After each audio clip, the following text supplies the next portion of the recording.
this morning, other than our main guest, of course. We have with us our area head, based in Atlanta, based in Marietta, Georgia, Tat and Ellen Reyes. Please rise.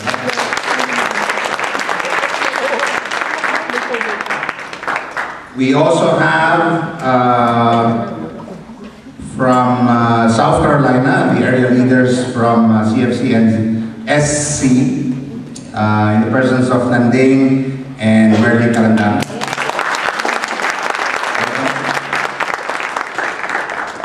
And as a surprise to us this morning, we have our, I understand, outgoing area director of New Jersey, in the person of Sunny Angeling and his wife Brenda.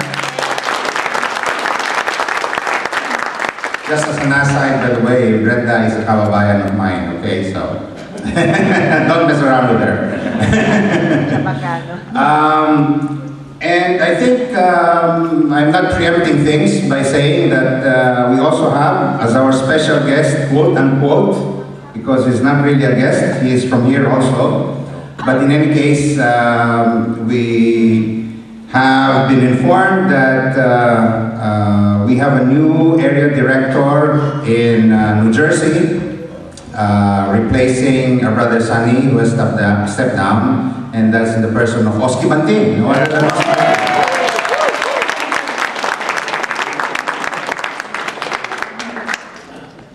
My favorite mentor. Anyway, brothers and sisters, we're really pleased and honored to have with us this morning. I'm sure the person whom you've all become familiar, if only through emails and through communications over the last few months, all of a sudden he's emerged as a main personality in all of this, and with valid reason.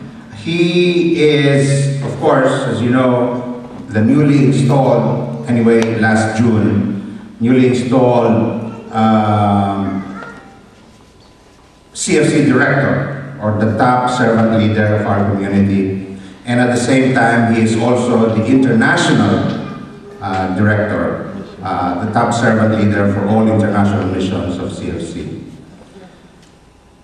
We've got here a 3-page or 2-page bio or vitae on Joe, but I'd like to just highlight these items and not to embarrass him, because he said he's never been introduced in this manner. So I think in fairness to him, but also in fairness to all of us who may not have come to know him, this is a good chance for us to do so on a personal, intimate basis. But even before that, let's at least know what his background is. No? He's been with CFC for the last 21 years. And I think the last 12 of which he has been a member of the National or International Council, which is the top governance body of our community. No? So he's not a stranger to CFC matters and CFC governance. No? As a matter of fact, he was the international director for all social ministries of CFC. He has had a long, flourishing, and very successful career in government until last year, when he was appointed as a full-time worker in CFC by no less than our brother Frank Padilla. For those of you who may not know it, but he served in various capacities in government, but the last of which was he was Undersecretary and Deputy Head of the Presidential Management Staff under Cory Aquino, and later on he served in government as Deputy Executive Secretary in the President's office. No? He was invited to serve in government, correct me if I'm wrong, Joe, by then Executive Secretary Rene de Villa, who was a CFC member. But then he retained his position as Deputy Executive Secretary under Executive Secretaries Alberto Romulo and Eduardo Ermita. So on both sides, he served under the government of Cory Aquino, and he also served under the government of Gloria Macapagal-Arroyo. Joe knew that he was serving in senior government position not only for its secular purpose. As a matter of fact, he looked at the position as a great opportunity to evangelize government, and he was successful doing so.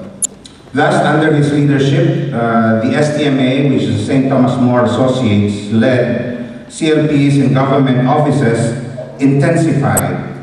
In Malacanang alone, 3 CLPs were conducted among the career officials there. Now, CFC is established in about 60 national government departments and agencies, in addition to evangelization initiatives at the local government level. And all modesty aside, I'm sure Joe will not mind my saying so, that this was because of Joe's efforts in trying to forward the CFC vision, mission, and culture in government. So brothers and sisters, I'm truly proud to present to you this morning after only about 3 hours sleep, because they came from Maryland, I understand, and they I think stayed on in Raleigh. They arrived in Raleigh, I think, about 1 o'clock in the morning, but then after some, of course, small talk as well as big talk there, they went to bed almost 3 o'clock in the morning, and they left about, what, 8 o'clock maybe, or 7 o'clock, and as a matter of fact, that's why they're running late. Brothers and sisters, again, I'm very proud to present to you my brother Joe Taleb.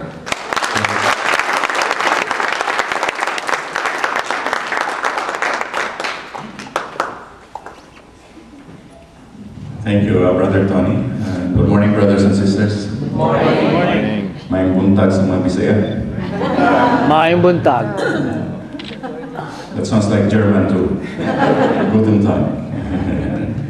I also would like to just thank our host last night, Sylvia de la Cuesta, who was kind enough to really offer us the hospitality of their new home. Mars, her husband, was also a contemporary of mine in college.